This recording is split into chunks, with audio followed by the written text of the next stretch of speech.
नमस्कार दोस्तों, ज्योतिष की दुनिया में उम्मीद से विश्वास की ओर कार्यक्रम में आपका एक बार फिर से स्वागत है। नई जानकारी लेकर आपके सामने रूबरू हुए हैं। पिछली वीडियो के अंदर हमने जाना था कि एक जातक की कुंडली के अंदर काल सर्प दोष कैसे बनता है, काल सर्प योग कैसे देखा जाता है। तो आज की वीडियो में हम बताएंगे कि आपको कि उन काल सर्प योग के कौन से निवारण होते हैं। 12 तरह के काल सर्प योग के बारे में हमने आपको बताया था। उन सभी 12 काल सर्प योग के अलग अलग उपाय होते हैं, तो आज हम उनकी जानकारी आपको देंगे। यदि किसी जातक की कुंडली में पहले घर से लेकर 7वें घर तक सभी ग्रह आ जाने से काल सर्प योग बनता है, तो उस जातक को अपने गले के अंदर चांदी का चकोर टुकड़ा हमेशा धारण करते रहना चाहिए। कभी भी उसको निकालना नहीं चाहिए। यदि टूट जाए या खंडित हो जाए तो नया बनवा लेना चाहिए।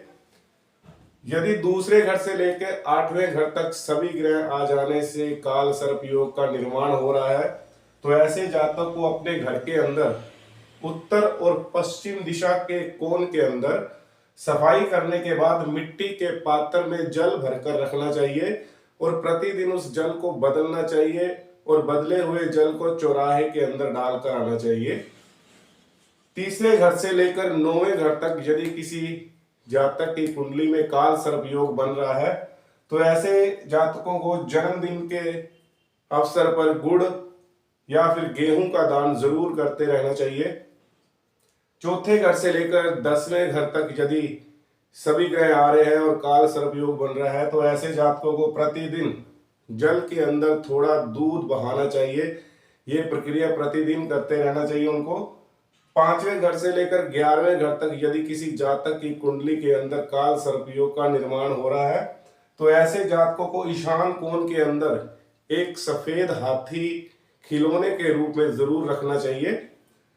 छठे घर से लेकर 12वें घर के अंदर सभी ग्रह आने से यदि काल सर्प योग का निर्माण हो रहा है, तो ऐसे जातकों को पंचमी तिथि को नारियल जल के अंदर जरूर प्रवाह करना चाहिए। और यदि 7वें घर से लेकर पहली राशि तक सभी ग्रह आ रहे हैं, काल सर्प योग बन रहा है, तो ऐसे जातकों को मिट्टी के बर्तन में दूध भरकर किसी निर्जन स्थान पर रखकर जरूर आना चाहिए। 8वें घर से लेकर दूसरे घर के अंदर तक, यहाँ घर की बात आपने कुंडली के अंदर घर को नहीं देखना, दूसरी राशि को देखना है। 8वीं राशि से लेकर दूसरी राशि तक यदि सभी ग्रह आ रहे हैं, तो ऐसे जातकों को काले रंग की गाय को गुड़ या तिल की रोटी जरूर डालनी चाहिए।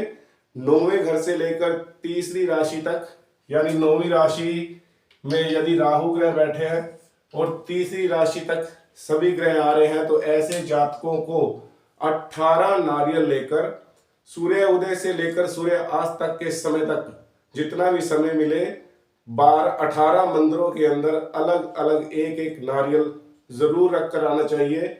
और खास तौर पर शिवरात्रि के दिन ये काम करने से बहुत ज्यादा लाभ होता है। 10वीं राशि से लेकर चौथी राशि तक यदि किसी की कुंडली में काल सर्प योग का निर्माण हो रहा है, तो ऐसे जातकों को घर से जाने से पहले अपने सिर के ऊपर से काली उड़द की दाल को 7 बार घुमाकर बिखेर देना चाहिए। तो ये काल सर्प योग का सबसे बड़ा निर्माण उपाय है, निवारण है।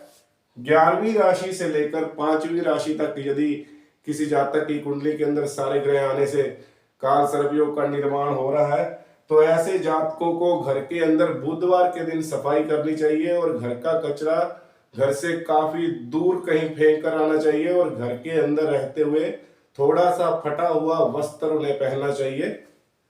12वीं राशि से लेकर आगे 6ठी राशि तक यदि सारे ग्रह आकर काल सर्प योग का निर्माण कर रहे हैं, तो ऐसे जातकों को प्रतिदिन जल के अंदर नारियल काले कपड़े में लपेटकर या कोयला काले कपड़े में लपेटकर या दूध में जौ भिगोकर उसे काले वस्त्र में लपेटकर जल में छोड़कर आना चाहिए। पिछली वीडियो के अंदर हमने आपको बताया था कि काल सर्प योग कैसे बनता है। 12 तरह के काल सर्प योग आपको बताए थे। आज हमने आपको उन सभी 12 काल सर्प योग के अलग अलग उपाय बताए हैं। तो उम्मीद करते हैं कि आज आपको फिर से नई जानकारी मिली होगी। अगली वीडियो के साथ फिर नई जानकारी लेकर आपके सामने रूबरू होंगे। तब तक दीजिए इजाजत। जय श्री राम।